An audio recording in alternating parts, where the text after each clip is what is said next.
नमस्कार, मैं हूं जय श्रीवास्तव और आप देख रहे हैं देश न्यूज़ का महा एग्जिट पोल। आज हम एग्जिट पोल देने वाले हैं 92 से लेकर जब भी हमने एग्जिट पोल दिया है आज तक कभी फेल नहीं हुआ है। यकीन मानिए आज भी नहीं होगा। निर्वाचन आयोग के दिशा निर्देश अनुसार जैसे ही वोटिंग खत्म होगी वैसे ही हम वो आंकड़े आपके सामने प्रस्तुत करेंगे जो किसको कितने सीटें मिलने वाली है। इस देश में अनेक राज्य हैं, यह भी बताएंगे किस राज्य में कितने सीटें किस पार्टी को मिल रही है। यह भी बताएंगे कि किसकी सरकार इस देश में बन रही है।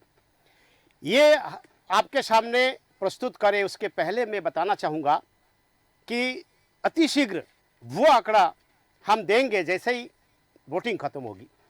इसके पहले किन मुद्दों पर वोटिंग हुई है। हमारे पास आज जो आंकड़े हैं निश्चित रूप से ये चौंकाने वाले आंकड़े हैं, क्योंकि बहुत सारे आंकड़े अभी तक हमारे सामने आ चुके हैं, लेकिन हम कुछ हट के दिखाने वाले हैं। जो हम सोच रहे थे, जो हम देख रहे थे, क्या वो हकीकत है या हमारे सर्वे ने एग्जिट पोल के माध्यम से आपको वो आंकड़ा देने वाला है जो आप शायद ही नहीं सोचा होगा। तो इंतज़ार करिए, थोड़ी ही देर बाद हम आंकड़े के साथ आपके साथ हाजिर होंगे। इसके पहले स्टूडियो में हमारे साथ में खास 5 मेहमान मौजूद हैं। हमारे साथ बहुत ही सटीक विश्लेषण करने वाले विश्लेषक देवांशु जोशी जी, वरिष्ठ पत्रकार रायपुर से अशोक भटनागर जी, वरिष्ठ पत्रकार विलक्षण सक्सेना जी, चुनावी विश्लेषण में माहिर अनुराग मेहरवाला जी और भारतीय जनता पार्टी के प्रवक्ता सत्येंद्र जैन जी। पांचों मेहमानों को मैं बहुत बहुत धन्यवाद देता हूं और स्वागत करता हूं हमारे स्टूडियो में। और आज जो एग्जिट पोल दिखाने वाले हैं उससे पहले मैं चर्चा करना चाहूंगा आपके साथ में कि किन मुद्दों पर चुनाव लड़ा गया है। एक जानकारी और देना चाहूंगा, इसमें कमी आपको दिख रही होगी कि हमारे साथ में कांग्रेस के प्रवक्ता नहीं है, क्योंकि कल जब निर्णय लिया गया था और कल वरिष्ठ कांग्रेसी नेताओं ने यह निर्णय लिया था कि किसी भी प्रकार से एग्जिट पोल का हिस्सा उनके प्रवक्ता नहीं बनेंगे। इसी कारण से हमारा पैनल पहले से ही पूर्व निर्धारित था।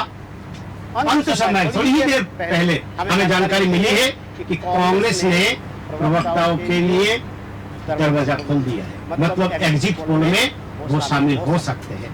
तो हो सकता है कि कोई प्रवक्ता हमारे साथ थोड़ी देर बाद शामिल हो, लेकिन फिलहाल नहीं है।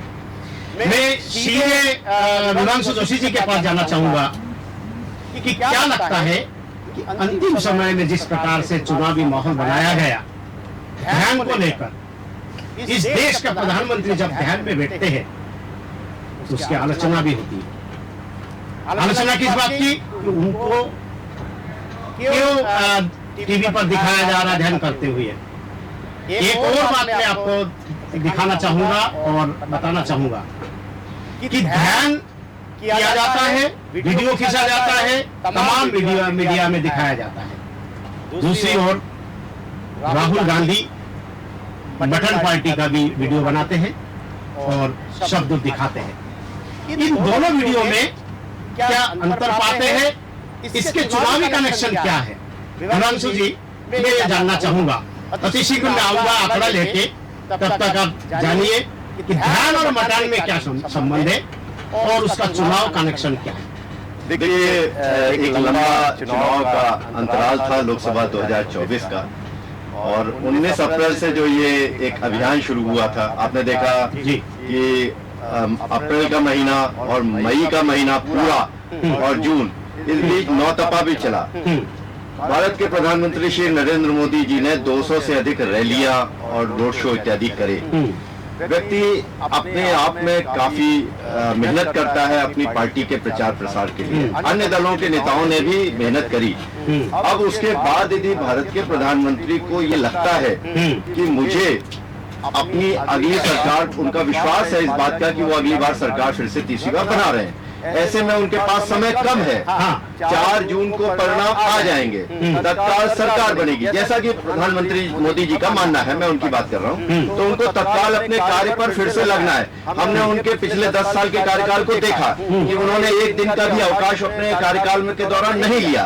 तो ऐसे में व्यक्ति इतने लंबे चुनावी दौर को गुजारने के बाद यदि कुछ समय के लिए ध्यान में जाता है तो उसमें कोई बुराई नहीं है, बल्कि एक अच्छी बात है, क्योंकि वो रिजुविनेट होता है और अपने राष्ट्र कल्याण की सेवा कार्यों में फिर से जुट जाता है। ध्यान में जाने के लिए जो है बुराई है उसकी बात ही नहीं कर रहा हूँ, मैं बात कर रहा हूँ कि ध्यान में जाने के बाद जो मीडिया में दिखाया गया, बिल्कुल मैं उसी पे सोशल मीडिया में दिखाया गया, ये बिल्कुल जय साहब मैं उसी पे आ रहा हूँ। यदि आप देखिए, अब यदि मीडिया वहाँ नहीं होता और नहीं जाता, नहीं देखता, तो फिर दूसरा पक्ष ये कहता कि देखो वो वहाँ क्या कर रहे हैं, कुछ नहीं कर रहे हैं, साधारण तरीके से बैठे हैं, जो उन्होंने बोला था उन्होंने नहीं कहा। तो ये बहुत जरूरी होता है लोकतंत्र में कि जो नेता होता है वो जनता का होता है, जैसा कि हमारे पीपल्स एक्ट में भी लिखा है, जनता के द्वारा जनता के लिए। तो नेता क्या कर रहा है, कैसे कर रहा है, ये जानने का अधिकार पूरी तरीके से देश की जनता को है। तो ऐसे में यदि वहां से कैमरा कोई जानकारी उस नेता के बारे में ध्यान के वक्त की यदि कैमरा देता है, तो यह एक महत्वपूर्ण जनता का अधिकार है, उसका राइट है अपने नेता के बारे में जानने का। और ये नेता की भी एक जिम्मेदारी होती है कि वह अपनी जानकारी को अपनी जनता तक पहुंचाए। कहीं ऐसी कोई भ्रामक जानकारी, ये जो मटन पार्टी है इसके बारे में क्या कहेंगे? देखिए, ये राजनीतिक दल का अपना अपना सोच है। राजनीतिक दल का एक अपना सोच था कि एक विशेष वर्ग को प्रभावित करने के लिए उनको लगता था कि भोजन की पद्धति को सामने रखकर किसी एक विशेष वर्ग को शायद प्रभावित कर सकते हैं। दूसरा, उनको ये दिखाना चाहते थे कि हम बहुत आसान से अपने चुनाव को लड़ रहे हैं, हमारे ऊपर कोई 400 पार जो भारतीय जनता पार्टी का अपना नारा है उसके हम किसी तरीके के प्रभाव में नहीं है। वो अपनी जनता को इस बात का संदेश देने की कि हम बहुत आसानी से अपने चुनाव की तरफ बढ़ रहे हैं और जनता के मैसेज देने में कामयाब रहे। इनका उद्देश्य, ये दोनों राजनीतिज्ञ है, ये इनका हमेशा ये विचारों में रहता है किस प्रकार पब्लिसिटी मिले, इसमें कोई बुराई नहीं है। मैं वरिष्ठ पत्रकार अशोक भटनागर जी के पास जाना चाहूंगा। जैसे ही भारतीय जनता पार्टी ने 400 पार के नारा दिया, वैसे ही एक नैरेटिव सेट किया गया कि संविधान खतरे में है। क्यों खतरे में है? क्योंकि संविधान को बदलने के लिए 400 पार की जरूरत है। क्या कहना चाहिए इस मैटर पे? ये जो नैरेटिव है कि 400 पार यदि भारतीय जनता पार्टी है, एनडीए कर लेते हैं तो निश्चित रूप से यहाँ संविधान बदला जाएगा। क्या लगता है आपको? श्रीवास्तव जी, मुझे ऐसा लग रहा है जी कि ये कांग्रेस का संविधान बदलने वाला जुमला था जी, और जैसे 15 लाख रुपए वाला जुमला था भारतीय जनता पार्टी का, वो जुमला भी सक्सेस हुआ जी और ये जुमला भी सक्सेस हुआ जी। ये कोई गांव, कोई कस्बा, महानगर ऐसा नहीं है जहाँ संविधान बदलने के बारे में चर्चा नहीं हो रही है। और संविधान कोई नहीं बदल रहा है, छोटे मोटे संविधान में चेंजेस होते रहते हैं, पर ये जुमले के अलावा कुछ नहीं है। मैं केवल जुमला है। एक और जो 15 लाख रुपए देने के जुमला भारतीय जनता पार्टी का था, वही कांग्रेस का ये जुमला था। जितना उसने पॉपुलैरिटी पकड़ी थी, संविधान बदला जाएगा, इसने दोनों का ही जो रीजन था, दोनों के जो कारण था, वो चर्चाओं में रहने के लिए था। मैं विलक्षण सक्सेना जी के पास जाऊंगा। विलक्षण जी, आप क्या मानते हैं, ये जो आंकड़ा मैं बहुत जल्दी देने वाला हूं, आज का जो एग्जिट पोल है, ये बहुत ही सटीक एग्जिट पोल हम लोगों ने निकाला है। केवल निर्वाचन आयोग के जो एक समय निर्धारित है उसका इंतजार हम कर रहे हैं, थोड़ी ही देर बाद हम एग्जिट पोल देने वाले हैं। तो क्या लगता है कि ये जो चुनाव है सभी चरणों में, मैं 7 चरणों की बात कर रहा हूँ, इस पर किन मुद्दे कौन कौन सा मुद्दा जो है भारी रहा और किसको आप प्रभावित करने वाला मुद्दा मानते हैं? देखिए, यहाँ पर ये ट्रेजेक्टरी देखनी होगी कि भारतीय जनता पार्टी ने स्टार्टिंग से लेके एंड तक नरेशन कंटिन्यूस रखने की कोशिश करी कि उसको बदला। सबसे पहली बात तो ये 400 पार का नारा ही है, ये एक ऐसा मुद्दा है जो स्टार्टिंग से भी रेलेवेंट रहा और अभी अंत तक भी रेलेवेंट है। और ये 400 पार के बाद अगर अलावा हम कुछ देखते हैं तो हमने स्टार्टिंग में देखा कि फर्स्ट 2 फेजेस में जब वोटर टर्नआउट कम रहा, अंडर सेटिस्फैक्टरी रहा। तब मुद्दे उस समय में जो देखे गए थे वो ये थे कि मोदी से बेहतर प्रोग्रेस, मोदी से बेहतर पॉलिटिकल स्टेबिलिटी, और एक नोशन कि मोदी जी की अच्छी खासी स्टैब्लिश सरकार को तोड़ने के लिए पूरा विपक्ष एक साथ आ गया है। और उसी समय विपक्ष का जो एक इंडिया अलायंस का जो एक फॉल आउट हुआ कि नीतीश कुमार भी उससे धीरे धीरे हट गए, ममता बनर्जी ने अनाउंस कर दिया कि मैं क्या कहते हैं वेस्ट बंगाल में अलग लड़ूंगी, तो ये उस टाइम पे फोकस पूरा मुद्दों का रहा। लेकिन जैसे ही हमने देखा कि वोटर टर्नआउट्स कम हुए हैं, ये कोर बीजेपी के वोटर्स के लिए एक थोड़ा सा मैटर ऑफ कंटेस्ट बन गया, क्योंकि हम साइलेंट वोटिंग से डील कर सकते हैं, जो कि विधानसभा चुनावों में देखा गया कि वो गए मोदी जी की तरफ, पूरी भाजपा की तरफ गए। हम स्लो वोटिंग को देख सकते हैं कि हाँ, इसके लिए मैकेनिज्म इलेक्शन मैनेजमेंट को जिम्मेदार ठहराया जा सकता है, लेकिन लो वोटर टर्नआउट, कम लोगों का पोलिंग बूथ तक पहुंचना, ये किस पार्टी को फेवर करता है, ये उस 2 फेजेस में क्लियर नहीं हो पाया। जैसे हमने देखा कि जब तीसरे, चौथे, पांचवें, छठे और अब जाके 7वें चरण तक की बात आती है, ये भी हम जानते हैं, मैं वापस 400 के मुद्दे पे आऊंगा। मोदी जी को अगर 400 पार सीटें लानी है, भाजपा को अगर ये विजय का ताज अपने सर पे पहनना है, तो सबसे जरूरी उनके 2 मिशन, मिशन दक्षिण और मिशन ईस्ट जरूरी है। बिल्कुल, ये आपने ध्यान से देखा होगा कि जब 2019 का चुनाव था तो उसके ठीक पहले एक घटना हुई थी जिसमें हमारे सैनिक पुलवामा में मारे गए थे, एक पूरे की पूरी, और उसको एक बहुत जबरदस्त तरीके से एक मोटिवेशन किया गया और बीजेपी वोटर्स को अपनी तरफ खींचने के लिए और ज्यादा इंक्लूसिव करने के लिए। चलिए, मैं फिर आऊंगा आपके पास। अनुराग मेहलवाला जी, क्या लगता है कि ये जो बीजेपी के मददगार के रूप में कुछ लोग कांग्रेस के आगे आए इस बार, मैं सीधे इसीलिए आरोप लगा रहा हूँ क्योंकि इनके जो बयानबाजी है, इनके जो क्रियाकलाप है, इससे भारतीय जनता पार्टी को फायदा होता दिखाई दे रहा है। मैं 3-4 नाम लूंगा, जिसमें सैम पित्रोदा है, मणिशंकर अय्यर है, दिग्विजय सिंह है और आपके उदयनिधि स्टालिन है। इन लोगों ने जो बयानबाजी किए है, इसमें कितना प्रभाव डाला है और इसमें भारतीय जनता पार्टी को फायदा हुआ या कांग्रेस को नुकसान हुआ या कांग्रेस को फायदा मिला?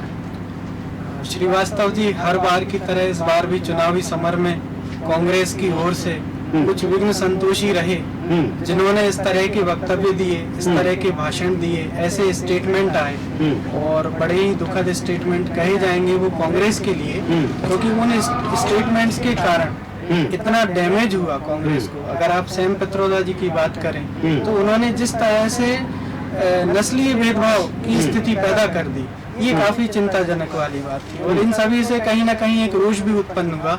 और आपकी एक बहुत अच्छी बात जो आपने कही थी मटन को लेकर, मटन पार्टी को लेकर, और कई सारे वीडियोस जो तेजस्वी जी के द्वारा जो है वो यादव जी के द्वारा दिए गए सोशल मीडिया प्लेटफॉर्म्स पर, तो मेरा अपना ऐसा मानना है व्यक्तिगत रूप से कि जिस हेलीकॉप्टर में बैठकर ये वीडियो बनाए जाते थे और वही जो हेलीकॉप्टर है जिनका चुनाव चिन्ह है, यानी कि जो चिराग जी हैं, आप देखेंगे तो मुझे ऐसा लगता है कि कहीं ना कहीं एक बहुत बड़ा डेंट वो हेलीकॉप्टर चुनाव चिन्ह वाली पार्टी पहुंचाने वाली है। और चिराग जी को जो बड़ी जिम्मेदारी मिली है बिहार में, कहीं ना कहीं तेजस्वी यादव जी और साहनी जी वो भी इन बातों से कहीं ना कहीं एक थोड़ा डरे हुए हैं उन बातों को लेकर। डरे हुए हैं और ये जो लोग हैं ये निश्चित रूप से भारतीय जनता पार्टी को फायदा पहुंचाते हुए दिख रहे हैं जी। अब बहुत जल्दी आप लोग के साथ फिर आऊंगा क्योंकि बहुत जल्द हम बताने वाले हैं कि किस राज्य में कितने सीटें मिल रही है किस पार्टी को और पूरे देश में किसकी सरकार बन रही है। और इससे पहले मैं भारतीय जनता पार्टी के प्रवक्ता के पास जाना चाहूंगा। मैं उनसे सीधे ये पूछना चाहूंगा, क्या लड्डू का ऑर्डर दे दिया आपने? देखिए क्योंकि लड्डू तो आज से फूटना चालू हो जाएगा। देखिए जय जी, तो ये भगवान रूपी जनता को हमने माना है, भगवान माना है। और हम उनको 370 से अधिक योजनाओं के द्वारा लड्डू ही दे रहे हैं लाभार्थी को। हमने अनेक कार्य किए, राष्ट्र रक्षा के लिए कार्य किए, संस्कृति के लिए कार्य किए, विकास भी किया और विरासत भी बढ़ाया।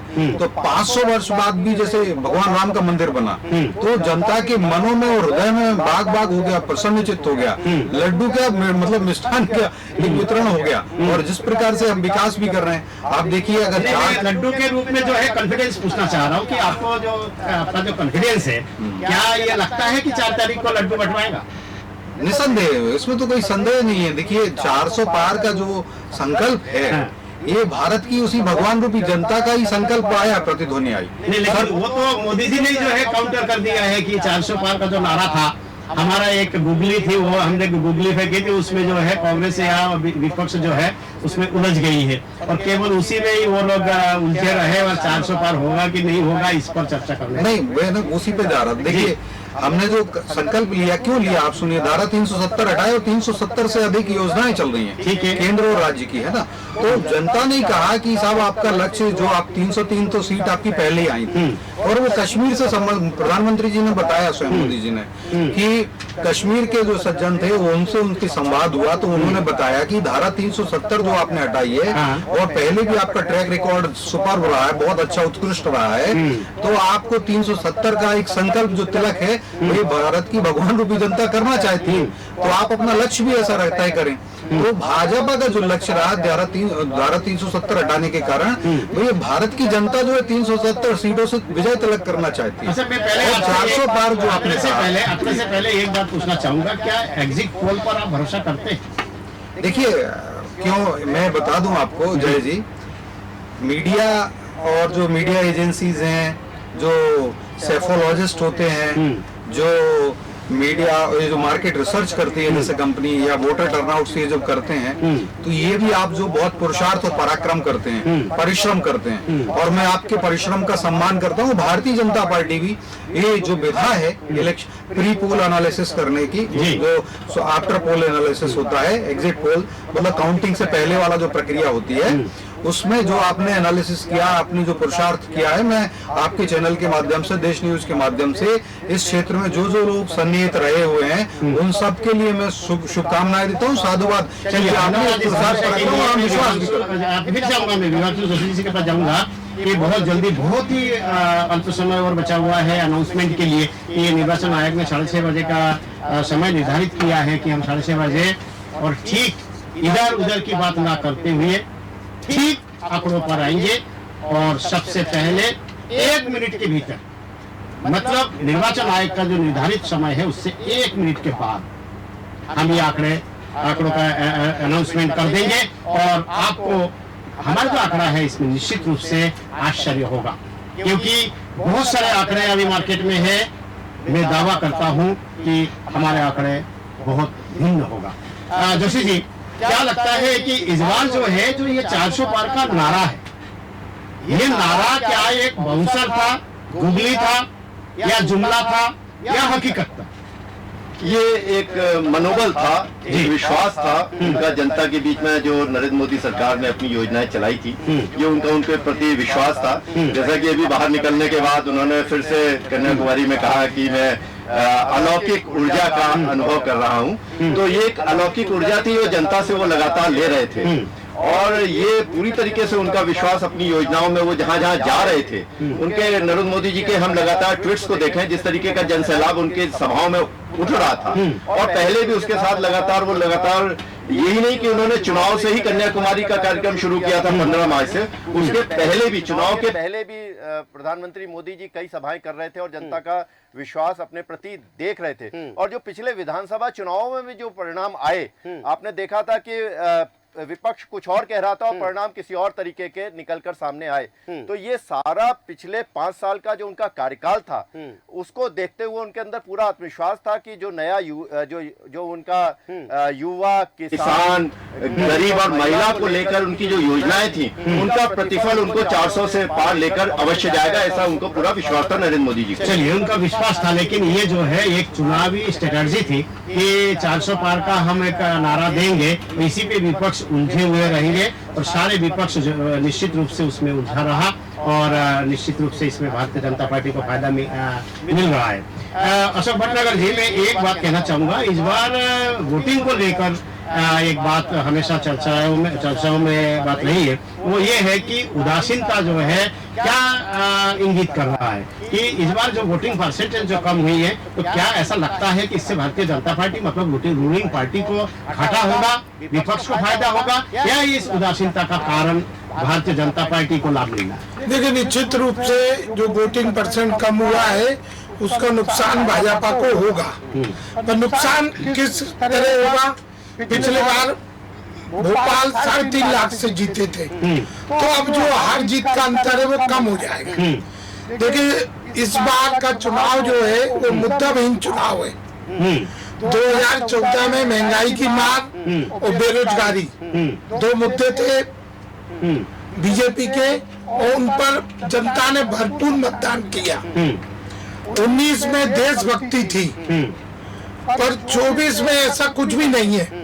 हमारे भाजपा के प्रवक्ता भी बोल रहे थे कि 370 के कारण एक लोग बिल्कुल तैयार बैठे हैं। तो 370 के बाद 2 राज्यों के चुनाव का मैं उदाहरण 3, एक हिमाचल, कर्नाटक और तेलंगाना, और ये तीनों बीजेपी हारी है। तो 370 का असर देश में कुछ नहीं है। भाई जो भी भारत का व्यक्ति था, 370 जो धारा थी उसमें कितनी रुचि रखता है नहीं रखता ये अलग मैटर है, पर जो निर्णय किया है वो अच्छा किया, क्योंकि बीजेपी के कई वर्षों से घोषणा पत्र में चला आ रहा था। ये चुनाव परिणाम बीजेपी के घोषणा पत्र में है, लेकिन मैं एक बहुत अच्छा एग्जाम्पल किसी ने मुझे दिया है कि भारत और पाकिस्तान का जब मैच होता है उसमें दर्शक दीर्घा बिल्कुल फुल खसाखस भरा हुआ रहता है, और भारत और जिम्बाब्वे के मैच में वहां पर सीटें खाली रहती है।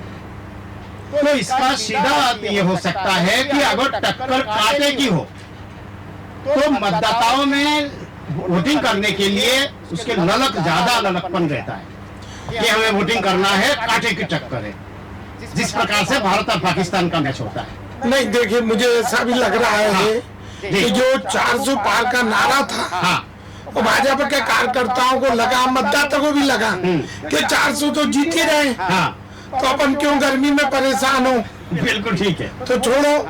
पर जब मतदान परसेंट कम हुआ तो उसके बाद देखिए 400 की बात धीरे धीरे कम होती है, और इस चुनाव में एक मुद्दा बिल्कुल नहीं चला। हर 8-10 दिन में एक मतदान, एक चरण के बाद दूसरा मुद्दा आया, 2 चरण के बाद तीसरा मुद्दा आया, वो मुद्दे बदलते गए। तो मेरा व्यक्तिगत अपना जो वो है, जो मैं अपने रिपोर्टरों से या जानकार पत्रकारों से बात करता हूँ, इस बार चुनाव मुद्दाविहीन था, और मुझे व्यक्तिगत ये मैं दावे से कह सकता हूँ कि भाजपा ने पिछले बार 19 में राजस्थान में 25 जीती है। मैं आंकड़ों पे बाद में आऊंगा, कारण कि अभी निर्वाचन आयोग का निर्देश है कि अभी आंकड़ों पे अभी थोड़ा सा रुके 1, 2, 4, 5 मिनट और है।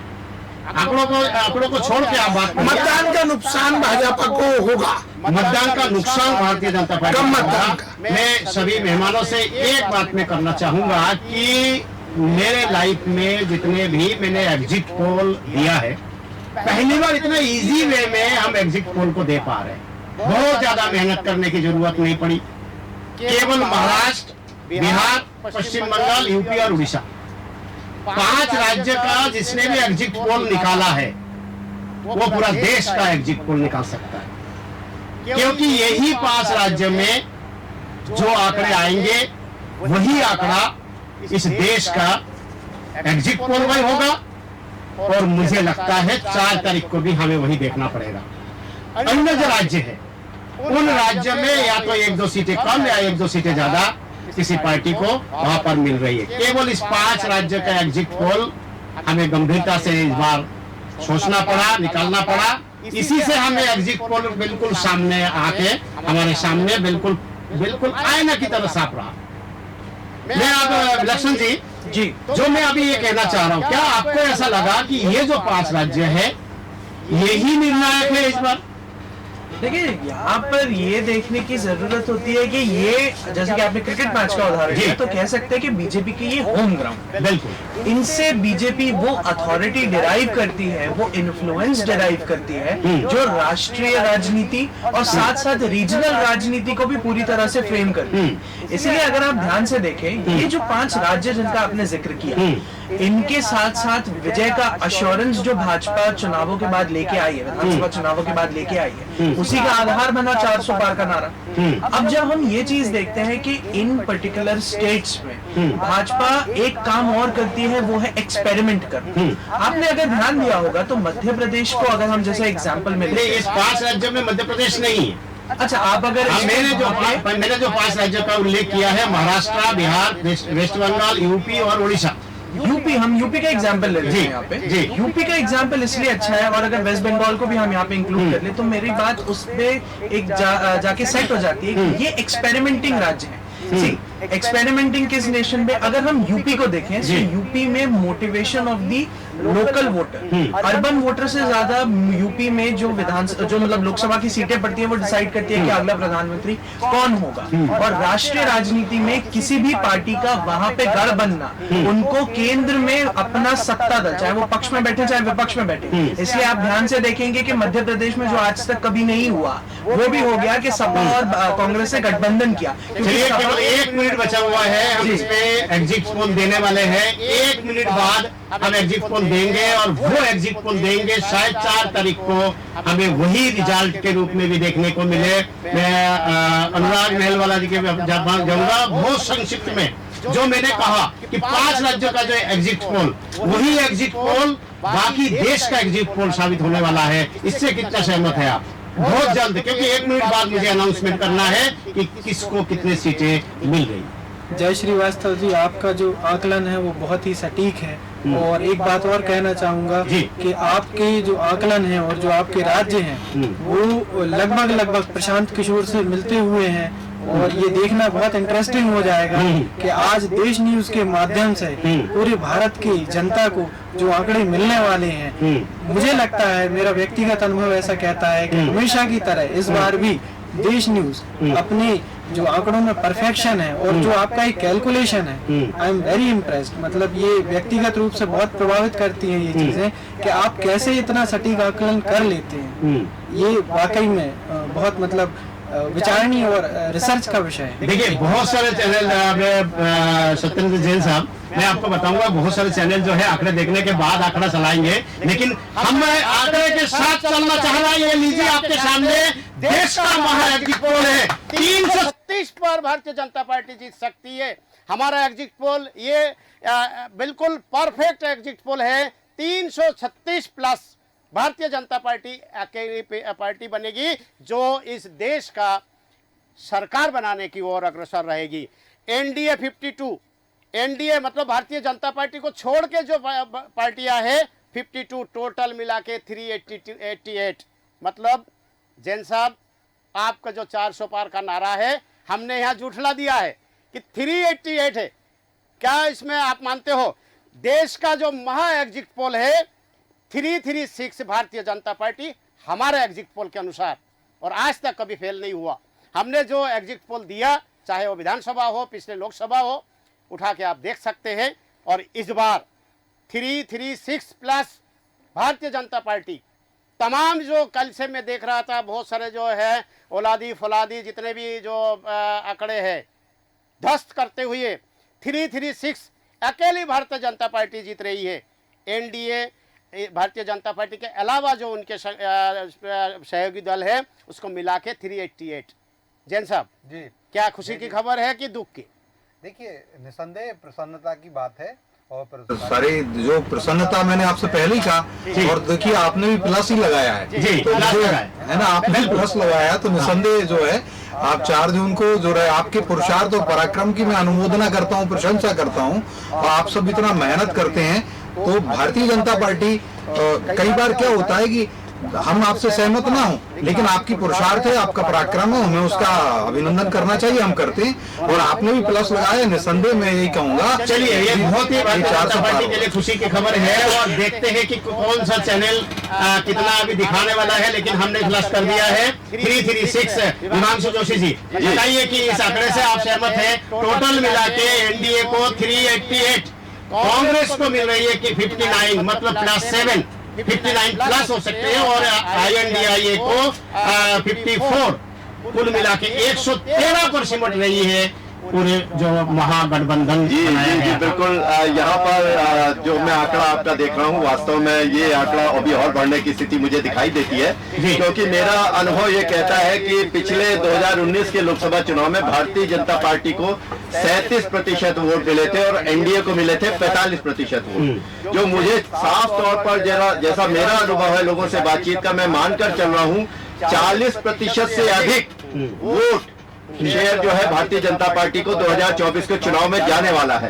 उसी के साथ एनडीए का अलग, मैं अभी सिर्फ भारतीय जनता पार्टी का 40% का वोट शेयर की बात कर रहा हूं, तो मुझे लगता है कि अभी इसमें और इजाफा होने की काफी संभावना है। लेकिन कांग्रेस की जरूर जी कांग्रेस की स्थिति जरूर खराब आपने जैसी दिखाई है। वास्तव में कांग्रेस तो कहीं ना कहीं कमजोर दिखाई नहीं है। इस से जो है 7 सीटें जो है गेन कर रही है कांग्रेस पार्टी, और कुल गठबंधन भी जो है 113 पर सिमट रही है। लेकिन कांग्रेस के जो परफॉर्मेंस है वो पिछले चुनाव से बेहतर होने वाला है। मैं अशोक भटनागर जी से ये जानना चाहूंगा, अब आप खुल के आंकड़ों पे खेल सकते हैं, हम राज्य पर आए उससे पहले मैं अशोक भटनागर जी से जानना चाहूंगा, 336 हमारे आंकड़े के अनुसार 336 सीटें पर भारतीय जनता पार्टी अकेली जो है जीत रही है। श्रीवास्तव जी, ये आपका सर्वे का क्या मापदंड है ये मुझे नहीं मालूम है, पर मैं इस सर्वे से बिल्कुल सहमत नहीं हूँ। बिल्कुल बिल्कुल, आप वोटा परसेंट कम हुआ है,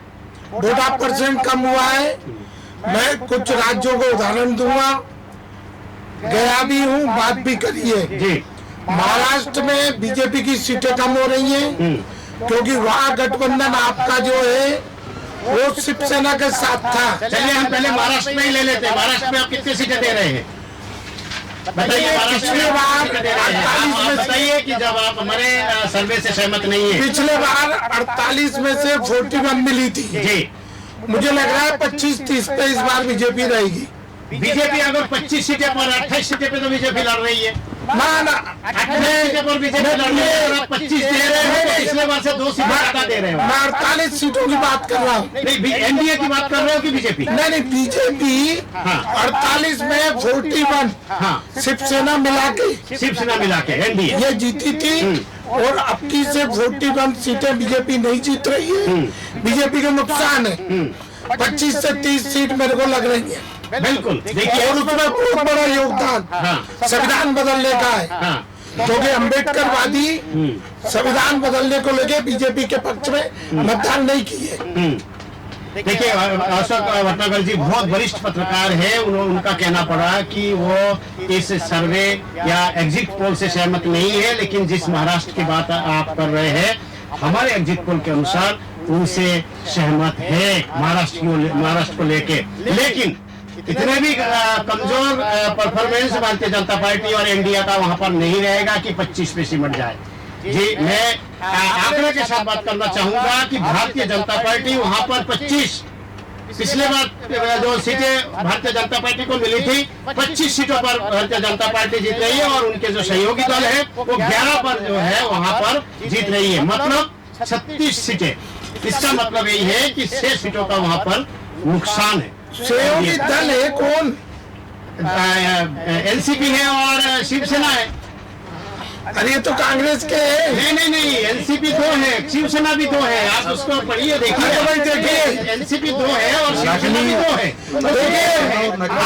आप ये बताइए, पिछले दो एनसीपी है, एक एनसीपी आईएनडीआईए के साथ में है, दूसरा एनसीपी जो है एनडीए के साथ में है, और इसी प्रकार से शिवसेना जो उद्धव ठाकरे है वो कांग्रेस के साथ है, मतलब आईएनडीआईए के साथ में है, और जो शिवसेना जो शिंदे गुट है वो अभी भी एनडीए के साथ है, भारतीय जनता पार्टी के साथ में अलायंस में सरकार चला रहे हैं वहां पर।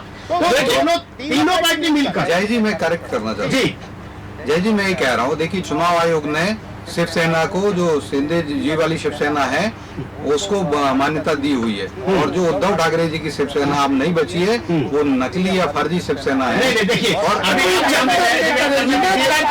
केवल आंकड़ों पे ध्यान देना है। बात कह रहा हूँ, खेलेंगे और एनसीपी भी ऐसे ही नकली एनसीपी है, और जिसको विलय करने नहीं है वहाँ, मतलब यही है कि विलय की बात कर रहे हैं। 12 सीटें जो है शरद पवार गठबंधन को दे रहे हैं, जिसमें शरद पवार भी शामिल है और जिसमें उद्धव ठाकरे भी शामिल है। 12 सीटें कांग्रेस, शरद पवार के एनसीपी और उद्धव ठाकरे के शिवसेना, ये सब मिलके 12 सीटों पर पिछली बार से इस बार वो ज्यादा सीटें लेके आ रही है। अभी मैं विलक्षण जी महाराष्ट्र को लेके बात करेंगे कि वो पहले भी मैंने ये कहा कि जो 5 सीटों पर एग्जिट पोल दिखाएगा, 5 सीटों का अगर सही एनालिसिस हो गया तो वो एग्जिट पोल सटीक एग्जिट पोल बैठेगा पूरे देश में। एक चीज मैं बताना चाहूंगा, हमारा एग्जिट पोल के अनुसार, मैं आंकड़े के साथ में बाद में आऊंगा कि मध्य प्रदेश, छत्तीसगढ़, राजस्थान, दिल्ली, हरियाणा, उत्तराखंड, हिमाचल, ये जितने राज्य है एक बार वो सुन लीजिए हमारे एग्जिट पोल के अनुसार। मध्य प्रदेश, छत्तीसगढ़, राजस्थान, दिल्ली, हिमाचल प्रदेश, उत्तराखंड, हरियाणा, ये जितने राज्य हैं इतनी सीटें एनडीए छोड़ पा रहे हैं, इतनी सीटें भी जो है आईएनडीए के गठबंधन को नहीं मिल पा रहे। इतने जितने राज्य हैं इतने सीट भी नहीं मिल रही इनको इन राज्यों में। उसके बाद कहां से भारतीय जनता पार्टी हारेगी, कहां से एनडीए को हराओगे? ये जगह वही है जिसके विश्लेषण करने की जरूरत नहीं है। 5 राज्य का विश्लेषण, सटीक विश्लेषण, जिसमें एक महाराष्ट्र भी है। आप बताइए कि महाराष्ट्र में आपके अनुसार, हमारे एग्जिट पोल पे मत जाइए, सारे हमारे जो अतिथि है स्वतंत्र है अपने आंकड़े देने में। आप बताइए कि महाराष्ट्र में आपके हिसाब से कितनी सीटें आ सकती है? देखिए, महाराष्ट्र की जो सियासत और डेफिनेटली यहाँ पर जो एक गुटबाजी, उद्धव गुट हो गया, शिंदे गुट हो गया, एनसीपी के भी फाड़ हो गए और कांग्रेस की तो अपनी वहाँ पे बैक स्टैंडिंग में चल रही थी और बीजेपी प्रखरता से आगे निकल के आ रही है। यहाँ पर महाराष्ट्र में अगर मैं सीधे नंबर्स में तो मैं आपके नंबर्स से टोटली अग्री करूंगा। इसलिए अग्री करूंगा क्योंकि कंटेस्टेंट पॉइंट यहाँ पे महाराष्ट्र में ज्यादा रीजनल पार्टीज के हाथ में। बिल्कुल, कांग्रेस वहाँ पे डैमेज कंट्रोल कर नहीं सकती, ना ही कर। देखिए, यहाँ पे पॉलिटिक्स इस हिसाब से वर्क करती है, जब नंबर्स विशेष में हम बात करते हैं, स्टैटिस्टिक विशेष में, गुटों के बेसिस पे जब पार्टियां रीजनल बढ़ जाती हैं तो वोट शेयर साथ में लेके जाती हैं। और जब at the other point of time हम देख सकते हैं कि बीजेपी बेटर स्टैंडिंग होल्ड में रही है, पार्टी में मतलब चुनाव से पहले, उनके विधानसभा चुनाव से भी पहले वो सत्ता दल में थे, और उसके बाद जो वहां पे प्रोमिनेंट रीजनल पार्टीज के 2 फाड़ हुए, निश्चित ही जो सत्ताधारी है उन्होंने अपना एक वोट शेयर भाजपा के साथ मिला लिया। तो ये कहना गलत नहीं होगा कि कम से कम 65% तो vote share already existing ruling party लेके जा रही है विधानसभाओं से। और इसी को इन्फ्लुएंस करते हुए जो महाराष्ट्र की पॉलिटिक्स है उसने इंडिया अलायंस में क्या कंट्रीब्यूट किया। शरद पवार अनुसार जो है 336 पर क्या कहना चाहेंगे? देखिए, 336 पे मैं एक चीज कहना चाहूंगा, जब हम महाराष्ट्र से हटके मैक्रो लेवल देश के ऊपर में बात करते हैं तो ये डिनाई नहीं कर सकते हम कि 336 का ये जो फिगर है इससे मैं अपने आप को थोड़ा सा कम रखने के लिए कोशिश करूंगा। क्योंकि भारतीय जनता पार्टी जी, इसके लिए मैं यहाँ पर मैं मानता हूँ कि कम से कम एरर ऑफ मार्जिन में कम से कम 15 से 16 सीटें मैं रखूंगा। इसलिए कम आंक रहा है, कम आंक रहा हूँ मैं, कम आंक रहा हूँ जी, क्योंकि पॉलिटिकल टर्मोइल जो हरियाणा में देखने को मिला, साथ साथ उसका इन्फ्लुएंस दिल्ली की पॉलिटिक्स और बदलते हुए जिस तरह से भाजपा ने पंजाब में भी देखा है, हिमाचल में तो सुपड़ा साफ ही रहा। इसी के साथ हम ये भी देखेंगे कि यूपी में जो एक उनका प्रॉपर गढ़ है, ये बात डिनाई नहीं कर सकते। और ग्राउंड लेवल रियलिटीज पे ये भी है कि यूपी की पॉलिटिक्स वहाँ की जातियां विशेष के लोग भी डिसाइड करते हैं और कुछ समय से वो अनसैटिस्फाइड दिखाई देते पड़े हैं। तो इसका इन्फ्लुएंस वहां पे जरूर पड़ेगा और यही प्रोमिनेंसी गेन करना विपक्ष के लिए बेटर रहेगा। तो ये पॉलिटिकल टर्मोइल्स जो इन राज्यों में निकल के आए हैं वो जरूर भाजपा को नुकसान कर सकते हैं। इसलिए मेरा एरर ऑफ मार्जिन 336 के फिगर में कम से कम 10 से 15 सीट के बीच में रहेगा ही रहेगा। ओके, अनुराग मेहलवाला जी के पास में आऊंगा और उनसे भी जानकारी लेंगे कि इस आंकड़ों से वो सहमत है कि नहीं है। इसके पहले एक बहुत अच्छा मुद्दा अशोक भट्टागर जी ने उठाया था कि हमारा जो है मैथोलॉजी क्या है, क्या किस माध्यम से हमने एग्जिट पोल दिया है।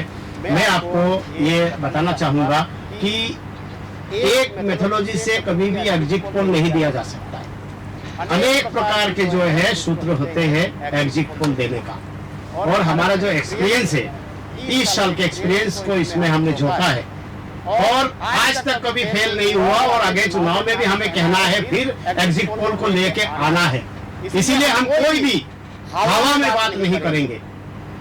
दूसरी बात यह है, हमने इस बार AI का भी उपयोग किया है, प्रयोग किया है एग्जिट पोल में। और इसका जो जिस प्रकार से हम लोग एग्जिट पोल को निकालते हैं, इसका एक थ्योरी बहुत ही अलग ही है, लेकिन वो सीक्रेट नहीं हो क्यों हम दावे के साथ कह सकते हैं विधानसभा में कि भारतीय जनता पार्टी की सरकार बन गई है और इतने सीटों के ऊपर भारतीय जनता पार्टी जीतेगी। लोग चंद मिनट के लिए क्षणिक आलोचना जरूर करते हैं, विरोधाभास जरूर होता है, लेकिन जब परिणाम आता है तो बिल्कुल हमारे एग्जिट पोल के अनुरूप आता है। और इस बार भी मैं दावा कर रहा हूँ कि 336+ सीटें भारतीय जनता पार्टी को आने की संभावना है। विलक्षण जी ने जो मुद्दा उठाया कि तमाम जातिगत समीकरण के अलावा जो है, जो यहाँ पर एंटी इनकम्बेंसी है, उसका नुकसान भारतीय जनता पार्टी को हो रहे, लेकिन हमें ऐसा नहीं दिखाई दिया। शुरुआती दौर में लगा जरूर था, लेकिन जब कोई विकल्प नहीं होने के कारण से एक तरफा वोट भारतीय जनता पार्टी को मिल रहे हैं, विकल्प ना होने के कारण से।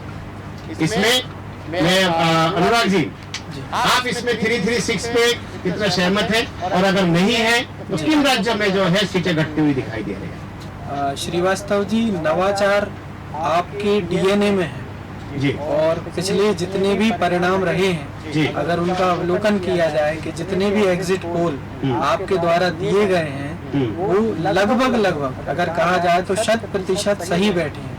तो नवाचार, जैसे आपने एआई का प्रयोग, एक नई टेक्नोलॉजी आर्टिफिशियल इंटेलिजेंस का प्रयोग आपने किया, तो बिल्कुल मैं पूरी तरह से सहमत हूँ जो आंकड़े आपने दिए हैं। और हमारे सहयोगी विवांशु जी ने एक बड़ी पते की बात कही थी कि भाजपा का वोट प्रतिशत इस बार बढ़ रहा है। पिछली बार 37.7% था बीजेपी का वोट परसेंटेज। और जहां तक एंटी इनकम्बेंसी की बात है, तो डेफिनेटली जब आप एक रूल करते हैं, एक रूलिंग पार्टी होती है जो लगभग 10 साल तक रूल कर चुकी है, तो एंटी इनकम्बेंसी होती है, बट उसके अगेंस्ट ये देखा जाता है कि नए आपने क्या क्या कदम उठाए जिनसे राष्ट्र को फायदा हुआ, लाभ हुआ। आप अगर देखेंगे तो वैश्विक पटल पर किसी व्यक्ति विशेष की या पार्टी विशेष की बात नहीं है, क्योंकि ये देश की बात है और देश न्यूज पर हो रही है, तो ये बात करना जरूरी है कि भारत आज जिस मुकाम पर है, सारा विश्व उसकी तारीफ कर रहा है। आप देखिए कि नरेंद्र मोदी जी जब रजत शर्मा जी के शो में गए तो उन्होंने इस बात को बड़े प्राउड से, बड़े गर्व के साथ कहा कि मेरे संबंध पैलेस्टाइन से भी हैं, मेरे संबंध इजराइल से भी हैं। और जब मैं कहता हूं कि मुझे सिर्फ इजराइल जाना है, तब बाकी सारी शक्तियां विरोध करती हैं, भारत से ही स्वर उठते हैं कि अगर आप इजराइल जा रहे हैं तो आपको पैलेस्टाइन भी जाना चाहिए। तो अब जो है ये 336 में सहमत है? बिल्कुल पूरी तरह से सहमत हूँ, क्योंकि इस बार भाजपा का वोट परसेंटेज बढ़ रहा है और ये वोट परसेंटेज अगर 40% के ऊपर जाता है तो निश्चित तौर पर जो आपने कहा है 336+, 336+, डेफिनेटली ये अचीव होगा। चलिए, डेफिनेटली अचीव होगा। आप जैन साहब जी, आपको घेरा जाएगा इस आंकड़ों पर भी। अगर मान के चलिए 388 पर एनडीए रुक जाते हैं तो भी आपको घेरा जाएगा कि आपने 400 पार का नारा दिया था, आप क्यों 336 पर रुक गए और आप 400 पार नहीं कर पाए, तो उससे उसका क्या जवाब होगा? देखिए, पहली बात तो ये बता दूं मैं आपको जय जी कि आपने स्वयं प्लस करा है और आप बिल्कुल धैर्य, हम तो धैर्य रखते हैं। और जिस देखिएगा ये जो थम्पिंग विक्ट्री होने वाली है, जो भी मात्र 3% का वोट इंक्रीजमेंट बता रहे हैं, तो increment in terms of vote share, increment in terms of seats, ये भाजपा का होने वाला है। आप सोचिए, और अगर जो 2014 का चुनाव था उसमें हमारा लगभग 31% का वोट शेयर था, और हम जब बढ़े तो अभी 38% हुआ लगभग। और अगर हमने उतना ही 6-7% और बढ़ा लिया इस बार, तो आप अगर 44% हुआ, तो आप देखिएगा कि ये जो बैरोमीटर है, जो कांग्रेस और जो इंडिया अलायंस, जो ममता बनर्जी जी कहती हैं, इनकी साथी हैं कि कांग्रेस की 40 से भी नीचे आने वाली हैं सीटें, जो उनके लोग ही बता रहे हैं, हमने नहीं बताया है। सो वो कई बार कह चुकी कि कांग्रेस की हैसियत है कि वो 40 से कम पे रहेगी। अच्छा, महाराष्ट्र को लेके जो है एक बार थोड़ा सा चर्चा आपसे भी कर लिया जाए कि महाराष्ट्र में जो हम लोगों ने आंकड़ा दिया है कि 28 पर चुनाव भारतीय जनता पार्टी लड़ रही है, जिसमें 25 जीतने की उम्मीद है, और जो उनके अलायंस है वो 11 पर वहां पर जीतने की संभावना दिख रही है। इसमें आप सहमत है कि नहीं? कारण क्या है, ये वो राज्य है जहां से निर्णय आना है। बाकी राज्यों में बहुत ज्यादा बहस करने की जरूरत नहीं है। देखिए जय जी, हमारे प्रधानमंत्री जी ने भी कहा और राष्ट्रीय अध्यक्ष जी ने भी कहा कि ऐसा नहीं है हम वहाँ पे बहुत अच्छा परफॉर्म करेंगे और जो पहले स्टेटस था उसको भी रिटेन करेंगे, उससे आगे बढ़ेंगे। अगर कहीं कुछ कमी रह जाती है तो वो आप देखिए पश्चिम बंगाल है, उड़ीसा है, इस बार हमारा केरल है, तमिलनाडु है, तेलंगाना है, आंध्र प्रदेश है, यहाँ पर भी हमें अच्छा गेन होने वाला है और ये बात भी हमें ध्यान में रखनी चाहिए। तो कहीं ना कहीं अगर 2-4 सीट इधर उधर कम हुई, मान लीजिए हरियाणा में लोग कह रहे हैं अभी जो बात आ रही है, लेकिन ऐसा नहीं है। भारतीय जनता पार्टी अभी भी विश्वास यही है कि हमारा जो 2019 का प्रदर्शन था उससे भी अच्छा होने वाला है। और आप देखिएगा ये 400 पार और 370 की संकल्पना जो भाजपा की थी, वोट शेयर हुआ जो 370 से अधिक धारा है, जो मेरे पत्रकार मित्र साहब कह रहे थे कि 370 अकेली धारा नहीं, सब हमने जो योजनाएं चलाई हैं, जैसे 4 करोड़ से ज्यादा घर दिए हैं, अब 16 करोड़ से ज्यादा लोगों घरों में पानी पहुंच गया है, 11 करोड़ से ज्यादा शौचालय बन गए हैं, लगभग 10.5-11 करोड़ उज्ज्वला के कनेक्शन दिए हुए हैं, तो इसे सौभाग्य योजना की बिजली दिए से जो बहनों के लिए, अगर मध्य प्रदेश में बात की किसानों की बात है, 11 करोड़ से ज्यादा किसानों को हम 6,000 रुपए दे रहे हैं। तो ये सारी मैं कह रहा हूँ, हाँ नहीं 370 से ज्यादा योजनाओं का प्रभाव 400 से अधिक सीटें देने वाला है भाजपा को और भाजपा के 400 कमल खिल रहे हैं एनडीए मिलाकर के, और कमल रूपी माला प्रधानमंत्री मोदी जी के गले में जनता ने डाली दी है सिर्फ 4 जून को। एक बार और फिर महाराष्ट्र में जाऊंगा क्योंकि इसमें विस्तार पूर्वक चर्चा करना जरूरी है, क्योंकि आपने 25 सीटें दी है। थोड़ा सा मैं ये जानना चाहूंगा, जैसे पिछले बार जो है उद्धव ठाकरे यानी शिवसेना और भारतीय जनता पार्टी एक होकर चुनाव लड़ी और एनसीपी जो है वहाँ स्ट्रांग थे और एनसीपी और कांग्रेस एक होकर लड़ा, तो उसमें 2 विभाजन हुआ एनसीपी का और 1 विभाजन हुआ आपके शिवसेना का। तो दोनों में से एक आके भारतीय जनता पार्टी को में जुड़ जाता है, तो वो जो ताकत है पिछले बार की फिर से बराबर हो गई। इसीलिए जो है वहां पर मुझे लग रहा है जो असमंजस की स्थिति के जो वोट है उसके कारण से यहाँ 6 सीटों के नुकसान एनडीए को होते दिखाई दे रहा है। तो इसमें आप क्या उसमें कहना चाहेंगे और क्या एंगल लेना चाहेंगे जिस कारण से महाराष्ट्र में आपको एनडीए को नुकसान होता दिख रहा है? शिवसेना पिछले बार 17 सीटें जीती थी उद्धव ठाकरे की, इस बार आपने असली शिवसेना को 17 सीटें नहीं दी लड़ने को। नहीं, आप असली शिवसेना उनको कैसे बोल रहे हैं? जो सर्टिफिकेट है, जो सर्टिफिकेट है, शिवसेना तो चुनाव आयोग ने कहा है, अरे भाई चुनाव आयोग ने कहा है कि असली शिवसेना सिद्ध की है। तो पिछले बार वो 17 जीते थे, 17 टिकट दे देते। तो दिया ना, कहा दिए? दिया ना, अभी केवल 28 पर लड़ रहे हैं अभी बीजेपी। ना नहीं, केवल 28 सीटें पर लड़ रहे हैं। आप मुझे ये मेरे पे अभी वो नहीं है, मेरे पास है ना आंकड़ा, केवल 28 सीटों पे बीजेपी लड़ रही है, बाकी शिवसेना को और एनसीपी 4 सीटें पे लड़ रही है। कम सीटों पे लड़ रहा है। एनसीपी केवल 4 सीटों पे चुनाव लड़ रही है। मैं बीजेपी की चुनाव प्रणाली पे बिल्कुल प्रश्न चिन्ह नहीं उठा रहा हूँ। बीजेपी का मैनेजमेंट बहुत तगड़ा रहता है और इसका उदाहरण सब में बड़ा दे रहा हूँ। उन्हें लग रहा है कि महाराष्ट्र की जनता ना शिंदे को बहुत पसंद कर रही है और ना अजीत पवार को भ्रष्टाचारी को कर रही है। इसी कारण है बीजेपी ने उनको कम सीटें दी है और सही किया है। तो सही किया तो उसका फायदा मिल रहा है ना, अकेले बीजेपी 25 सीटें जीत रही है। अब आप ये देखिए गेहूं के साथ घुन पिसता है। हाँ। तो अगर आपने गलत लोगों को अपने संग जोड़ा है तो उसका अगर परिणाम भुगतना पड़ेगा तो वो भी तो बीजेपी को भुगतना है। अब ये 4 को पता लगेगा। तो 4 को पता लगेगा, इसी कारण से तो हम लोग चर्चा में बैठे हैं कि किसका आकलन सही हो। यही तो स्ट्रेंथ होना चाहिए कि हम पूर्व आकलन कर पाए। और मैं आपको बताना चाहूंगा कि हमारे देश न्यूज पर फ्लैश कर दिया गया है कि किस राज्य में किसको कितने सीटें मिल रही है। ये हर राज्य के अनुसार आप स्क्रीन पर देख सकते हैं कि किस राज्य में हम विस्तार पूर्वक बताएंगे, क्योंकि एक एक स्टेट करके हम लोग जो है विश्लेषण के साथ आगे बढ़ेंगे और हमारे जो टीम है वो भी अभी आने वाली है, तो वो भी विस्तार पूर्वक बताएंगे किस राज्य में कितने सीटें मिल रही है और क्यों मिल रही है। अभी हम जो है और कुछ बताना है अशोक जी? देखिए मुझे महाराष्ट्र को लेकर भाजपा कांग्रेस से कोई वो नहीं है। हाँ।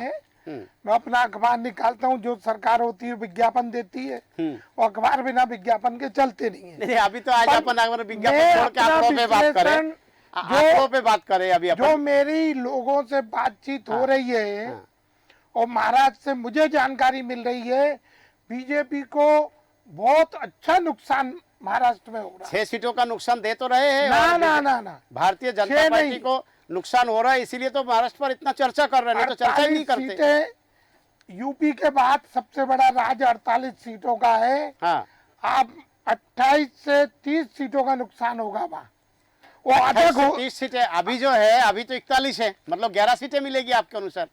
अरे भाई नुकसान हो रहा है। अरे तो नुकसान का मतलब है ना भाई, अभी 41 है, हाँ 28 सीटों का नुकसान मान लो आप, नहीं तो 48 12 ही तो बचे फिर। 48 में कर रहा हूँ मैं। अच्छा 48 में फिर नुकसान हाँ। नहीं है, 48 में से ये 48 बताइए में कि से बीजेपी को 20-25 सीटें मिल सकती अरे भाई हम है। तो 25 ही दे रहे हैं ना अभी, नहीं बीजेपी और को अभी 25 ही दे रहा हूं मैं।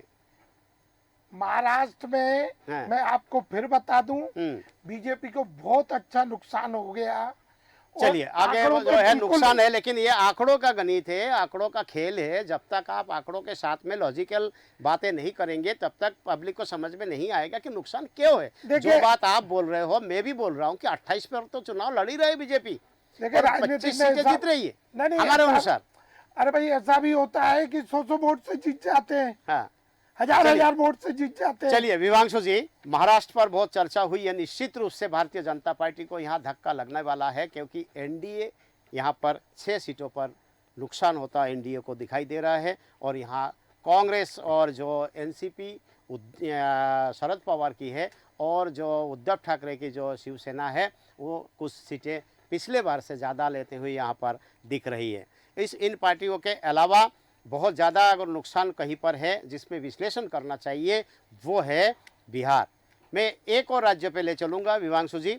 बिहार में कुल मिला के 40 सीटें हैं, और हमारे जो एग्जिट पोल है इसके अनुसार बताऊंगा मैं अभी बहुत जल्दी। स्क्रीन में तो आप देख ही रहे हैं कि कितने सीटें किसको यहाँ मिल रहे हैं, लेकिन आपसे मैं पूछना चाहूँगा कि आपका अनुमान क्या है। यहाँ पर जेडीयू और भारतीय जनता पार्टी के अलावा 2 पार्टियाँ और है जो भारतीय जनता पार्टी के अलायंस में है, और दूसरी ओर कांग्रेस और जो आरजेडी है ये मिलके वहाँ पर चुनाव लड़ रही हैं। तो क्या लगता है आपको, यहाँ पर भारतीय जनता पार्टी के पिछले बार 39 सीटें थी, मतलब 1 सीट वहाँ पर INDIA के पास था, आज क्या स्थिति है 39। निश्चित रूप से यहाँ 39 के जो परफॉर्मेंस है वो तो दोहरा नहीं पाएगी ये पार्टी, तो फिर कैसे यहाँ पर भारतीय जनता पार्टी आगे बढ़ेगी? विवांशु जी। ये बिहार का विषय बड़ा महत्वपूर्ण है, जिसकी चिंता मुझे भी है, क्योंकि बिहार में हम देखते हैं कि जो बीजेपी है उसका पिछले बार का जो बीजेपी का वोट सीटें थी वो 17 थी, और जेडीयू जनता दल यूनाइटेड की 16 सीटें वहाँ पर थी। बिल्कुल। तो और बाकी 6 अदर्स का आंकड़ा 2019 का सही जो है। मेरे पास निकल कर आता है। तो पासवान देखिए भी यहाँ थे। पर बिहार को हमें बीजेपी अलग और एनडीए अलग रख के अभी थोड़ा सा देखना होगा, क्योंकि बिहार में ठीक चुनाव के एन पहले ही वहाँ पर जो दूसरे दल हैं वो एनडीए के छाते के नीचे आए। वो जो थे वहाँ के नीतीश कुमार जी जो थे वो काफ़ी समय थोड़ी देर समय पहले तक वो INDIA इंडिया गठबंधन का हिस्सा थे। तो एकदम से उनके भारतीय जनता पार्टी या नरेंद्र मोदी जी की छत्र छाया में आने के बाद वो स्वयं कितने वोट बैंक में इजाफा मोदी जी के प्रभाव का कर सकते हैं, ये उन्होंने किस तरीके से अपना चुनाव लड़ा है वो इम्पोर्टेंट है। देखिए हमारा जो एग्जिट पोल है, मैं थोड़ा सा स्पष्ट करूं, हाँ, जहां तक बोलिए। भारतीय जनता पार्टी है वहां बिहार में उसको स्वयं के तौर पर किसी भी तरीके का नुकसान होने वाला नहीं है। भारतीय जनता पार्टी वहां पर बिहार में लाभ की ही स्थिति में रहेगी। नहीं, भारतीय जनता पार्टी के लाभ की स्थिति में कैसे रहेगी, क्योंकि वहां पर जो है 39 सीटें पिछली बार इनके पास थी। नहीं सर, वो आप मैं जो कहना चाह रहा हूँ वो एनडीए और बीजेपी के जोड़ के बात थी वहाँ। उस समय जो 39 थी वो एनडीए और बीजेपी की जोड़कर एनडीए की सीटें थी। मैं बात कर रहा हूँ यहाँ पर सिर्फ बिहार के मामले में, चूंकि हाल में ही सत्ता परिवर्तन वहां पर हुआ था और वहां के जो दूसरे दल के नेता जो भारतीय जनता पार्टी और नरेंद्र मोदी की छत्रछाया में लड़ रहे हैं, उन्होंने वो प्रभाव नरेंद्र मोदी जी का यदि इस्तेमाल किया होगा तो उन्हें भी मोदी मैजिक का, देखिए यहाँ पूरे देश में चला है इस समय मोदी मैजिक, देखिए हमारे जो एग्जिट पोल है, एग्जिट पोल के अनुसार 33 सीटें जो है एनडीए को मिलती हुई यहाँ पर दिख रही है कि 7 सीटें INDIA के खाते में जी, जा रही है। इसमें मैं बीजेपी की जानना चाहूंगा, बीजेपी की कितनी आ रही है वहां पर? बीजेपी के 17 सीटें आ रही, फिर जो 17 सीटें थी तो वही पिछले आ बार की तरह 17 आ रही हैं, तो हाँ। बीजेपी को यहाँ पर किसी भी तरीके का नुकसान नहीं मुझे बिल्कुल दिखाई नहीं देता है, है। बीजेपी को नुकसान नहीं है, लेकिन अलायंस इस बार बहुत जी, स्ट्रांग है बिल्कुल, वहाँ। वो तो मैं और आपके- यही कारण है कि 3-4 पार्टी मिलकर जो है फिर भी उसके बाद, क्योंकि नीतीश कुमार के खिलाफ इस बार जो दिक्कत आई है यहाँ पर है, हमारे जो एग्जिट पोल के अनुसार, जो सर्वे के अनुसार, कि नीतीश कुमार के कारण से भारतीय जनता पार्टी को नुकसान उठाना पड़ रहा है। ये जो 6 सीटें हैं, जो सीटों का नुकसान हो रहा है अभी भारतीय जनता पार्टी को, ये नीतीश कुमार के कारण से हो रहा है, क्योंकि जो एक नारा दिया गया है पलटू राम, और नीतीश कुमार यदि इंडिविजुअल यहाँ पर चुनाव लड़ते तो बहुत बुरी हालत होती वहाँ, लेकिन उसके खामियाजाना भारतीय जनता पार्टी को उठाना पड़ रहा है। यहाँ 33 सीटें वहाँ पर मिलती हुई दिख रही हैं। विलक्षण जी, इसमें आपका क्या ये है कि बिहार में 33-7 जी सीधा गणित है, पहले 39-1, जी इस बार 33-7, मतलब यहाँ सीधे 6 सीटों का नुकसान एनडीओ को दिखाई दे रहा है। देखिए यहाँ पे एक पॉसिबिलिटी हमने अभी तक कंसिडर नहीं करी है। जी, अगर हम ये कहते हैं कि भाजपा वहां पर चुनाव लड़ रही है, तो कोई भी एक व्यक्ति, एक एनालिसिस्ट कहेगा कि वो अच्छी हो सकती है या बुरी हो सकती है।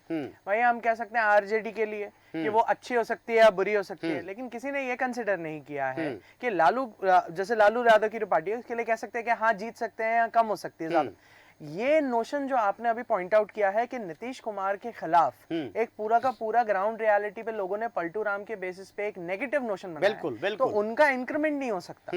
यहाँ पर भाजपा में जाने से पहले और इवन जाने के बाद भी जो एक एंडिसरी लीडर्स वहां पे निकल के आए थे, जो लोकल लीडर्स थे, उन्होंने ये क्लियर कट कह दिया था कि ये नीतीश कुमार की आखिरी चुनावी पारी है, और उनका यही यहाँ पर जो एक स्टैंड पड़ता है, ये यहाँ की पॉलिटिक्स को इस तरह से कर देता है। क्योंकि अदर देन अगर आप देखें तो बिहार से एक चिराग पासवान की जो पार्टी निकल के आती है, जो उनके पिता की है, ये एक वैक्यूम चेंबर के लिए काम करेगा। तो इंटरनली एनडीए के अलायंस के लिए ये बहुत जरूरी हो जाता है कि नीतीश कुमार को अगर कंट्रोल करना है, अगर वो पॉजिटिव नोशन में निकल के भी आते हैं, तो चिराग पासवान को बेहतर बना दिया जाए। नीतीश कुमार तो इस बार जो है वो बेताल बन गया, जैसे आपने देखा ना विक्रम बेताल का गेम में जो है, सीधे बेताल क्या करता है, विक्रम के कंधे पे लटक जाता है। एग्जैक्टली, इस बार वो भारतीय जनता पार्टी के कंधे पे लटक गया जी। तो इसीलिए जो है, अशोक जी कुछ बोलना चाहेंगे? मैं ये बोल रहा हूँ जी कि बोलिए, बिहार के लिए आप बोलिए, फिर मैं इधर बिहार आगे में ही बढ़ूंगा। और पूरे ऑल ओवर इंडिया में हाँ, बीजेपी के साथ कोई भी दमदार सहयोगी दल नहीं है। और कोई हो तो बताएं मुझे, विद्वान साथी बैठे हैं बहुत। ये अभी पूरे देश के जो है अभी हम चर्चा करेंगे, कारण क्या उसमें बहुत सारे मैं राज्य बिहार हैं। में सहयोगी दल के जरूरत ही कारण नहीं पड़ रही है, जरूरत ही नहीं है, क्योंकि टीडीपी एक पार्टी है जिसमें बिल्कुल बहुत स्ट्रांग पार्टी के रूप में है चंद्रबाबू नायडू की, जो बीजेपी के साथ में आए हैं। अभी जो जहां पे बात अभी नहीं की है, अभी तो मैं केवल पूरे ऑल ओवर इंडिया के बजाय अभी महाराष्ट्र में बात की, अब बिहार की बात करेंगे। बिहार में जो है, बिहार में आरजेडी को इस बार और कांग्रेस को 7 सीटें मिलते हुए हम यहाँ पर पा रहे हैं, और निश्चित रूप से 6 सीटों का नुकसान बिहार में जो है सहयोगी दल के कारण ही बीजेपी को नुकसान होगा। तो वही तो हम बोल रहे हैं। पर नुकसान मैं आंकड़े नहीं बताऊंगा, क्योंकि आप बता सकते हो, आप निर्वाचन आयोग ने खोल दिया, आपने जो है बिल्कुल वो पिटारा खोल दिया, अब आप खुल के बोल सकते हो। 20 सीटों का नुकसान, 25 सीटों का नुकसान हो सकता है बिहार में। किसको? क्योंकि नीतीश को लेके किसको हो सकता है? बीजेपी को, क्योंकि नीतीश की सीटें टोटल मिला के चुनावी जो है वहाँ बहुत 40 सीटों पे है, 40 पे, हाँ, 40 सीटों पे है। चलिए इस बिहार के मामले में अब मैं आपके पास फिर से आऊंगा। बिहार के मामले में जीत रहे कोई भी सीट। चलिए ठीक है, बिहार के मामले में मैं अनुराग जी से पूछूंगा, क्योंकि बिहार में बहुत अच्छी पकड़ है अनुराग महलवाला जी के, कि आप क्या मानते हैं? हमारे अनुसार जो है ये 40 में से 33 सीटें एनडीए को और 7 सीटें INDIA को मिलते हुए दिखाई दे रही है, जहां 39 एक था, यहाँ 33-7 है। जय श्रीवास्तव जी, बिहार को अगर समझना है जी तो हमको लिट्टी चोखा भी समझना होगा जी, हमको दही भी समझना होगा जी। तेजस्वी जी ने 200 से ज्यादा हम्म सभाएं की, हम्म कमर में दर्द हुआ, परेशानी हुई, फिर उसी के साथ साथ मुकेश साहनी जी के साथ गठबंधन हुआ। तमाम जितने भी वो प्रयास कर सकते थे उन्होंने किए, और ये प्रयास जो हैं वो डेफिनेटली जो आपने आंकड़े दिए हैं ये प्रयास डैमेज करने वाले हैं, लेकिन ये प्रयास जो है इससे जो डैमेज होने वाला है वो भाजपा को डैमेज नहीं होगा। जैसा कि आपके आंकड़ों में दिखाया गया है, ये बात बिल्कुल ठीक है कि भाजपा को डैमेज नहीं होगा। नीतीश जी की जो छवि खराब हुई है पिछले कुछ समय में बिहार में, लोगों का भरोसा उठा है उनके बार बार निर्णयों को बदल देने के कारण, तो स्वाभाविक रूप से अगर मोदी जी ने भरी सभा में ये बात कही कि मैंने रामविलास जी को कहा था कि चिराग मेरे बेटे की तरह है, तो ये बात कोट करने का जो पर्पस था वो यही है कि भाजपा भी चाहती है कि वहां पर उनकी स्थिति और सुदृढ़ हो और मजबूत हो। इसलिए मैं आपके जो सर्वे के आंकड़े हैं उनसे पूरी तरह से सहमत हूं बिहार में, क्योंकि बिहार में डेफिनेटली डैमेज है, डेंट लग रहा है, लेकिन उसकी जो भरपाई है वो कहां से हो रही है। अगर हम बहुत ध्यान से देखेंगे कि आज 5 सीट आपने शेयर की चिराग पासवान जी के साथ में, तो आपको वहां पर लीड मिलेगी, और 5 में से कम 4 सीट जो है वो लोजपा के पास जाएंगी, इसमें कोई दो राय नहीं है, ऐसा दिखाई देता है बिहार के वातावरण से।